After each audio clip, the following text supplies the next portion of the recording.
Le peloton du capitaine Brachet est en embuscade pour un contrôle de vitesse. Postés en haut d'un talus, derrière un transformateur, les gendarmes se font discrets. 90 sur le motard. Ouais, putain, oui. Ouais, affirmatif, affirmatif, une Ducati Mostro blanche, une moto blanche, 185, 190 km/h, la moto. Les interceptions vont se succéder. Alors 165, immatriculé en 69, quelle marque de voiture? 165, les gars, allez. En quelques minutes, 4 conducteurs vont être contrôlés à plus de 150 km/h. C'est la grise? Ouais. Mais très rapidement, les gendarmes vont être repérés. Et c'est à l'occasion de cette interpellation que le capitaine Brachet va s'en rendre compte. Vas-y.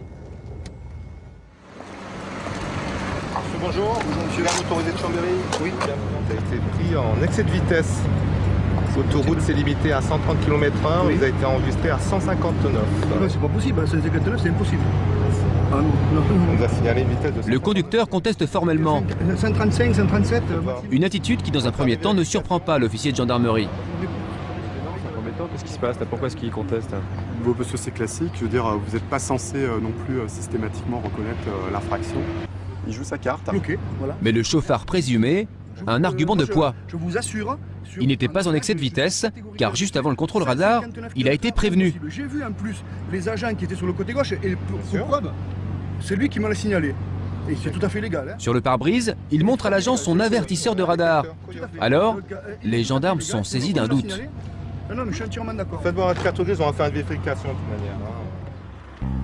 L'un des motards appelle donc son collègue au point de contrôle pour vérifier si c'est bien le bon véhicule. Ok, salut.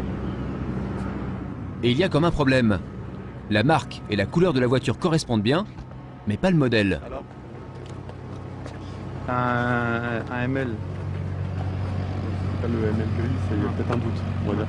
Effectivement. Il y a peut-être un doute sur votre véhicule. Non, mais j'en étais persuadé, monsieur.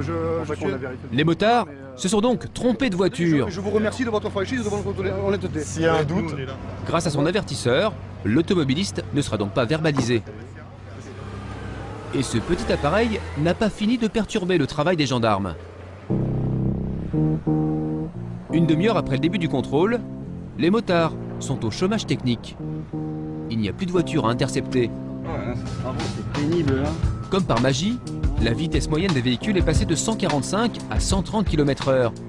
Et apparemment, les fameux avertisseurs y seraient pour quelque chose. c'est de bonne guerre. Convoi des véhicules sur la voie d'en face, donc en sens inverse du contrôle. De temps en temps, les gens appuient sur les avertisseurs de radar pour signaler en fait la présence d'un contrôle des forces de l'ordre.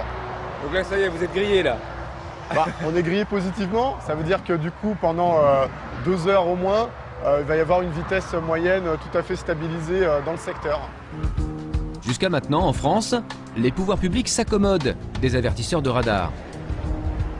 Mais d'autres pays ont déjà pris des mesures radicales. En Allemagne et en Suisse, ils sont formellement interdits.